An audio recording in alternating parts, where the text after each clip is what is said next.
meletakkan dirinya pada tanah yang dipijaknya, pada air yang diminumnya, pada udara yang dihisapnya, pada matahari yang membakar dirinya, dan dia berpegang teguh pada leluhurnya, saya melihat seluruh negara itu maju. Sekarang yang menjadi raksasa dunia yang berani berdiri tegap di depan Trump adalah Tiongkok. Apa sih sebenarnya yang membuat majunya Tiongkok?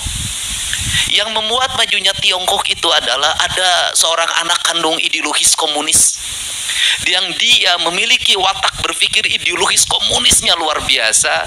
Kemudian dia keluar dari cara berpikir umum, kemudian menekuni kapitalisme, belajar berkeliling dunia, memahami kapitalisme.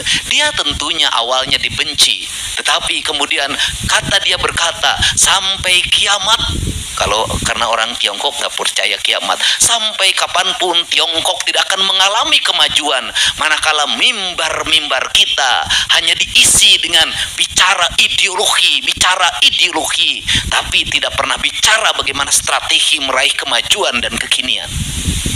Maka anak kandung itu melakukan perubahan cara berpikir Tiongkok dari komunisme, kemudian dikelola basic ideologinya, dikelola gotong royongnya, dikelola ketahanan mentalnya, dikelola ketahanan lingkungannya, kemudian menjadi raksasa dunia. Kapitalisme dibangun di atas komunisme. Bayangin. Pemikiran KDM tentang kapitalis yang mencontohkan Tiongkok mungkin ada relevansinya dengan negara Vietnam. Mungkin apa yang dikatakan KDM tentang kapitalis ditiru oleh Vietnam, di mana negara Vietnam adalah negara komunis yang masih berpegang teguh pada tradisi-tradisi yang masih kental.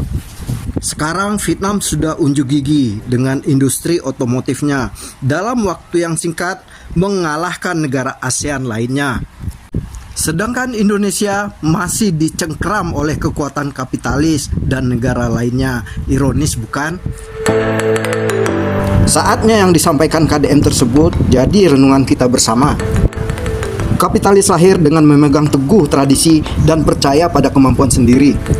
Vietnam adalah negara terdekat dari kita, bisa dijadikan contoh kemajuan industri otomotifnya. VinFast, perusahaan otomotif asal Vietnam, memproduksi bus listrik yang disebut VinBus. Bus listrik ini diproduksi di pabrik VinFast di Hai Phong, Vietnam, yang juga memproduksi mobil listrik.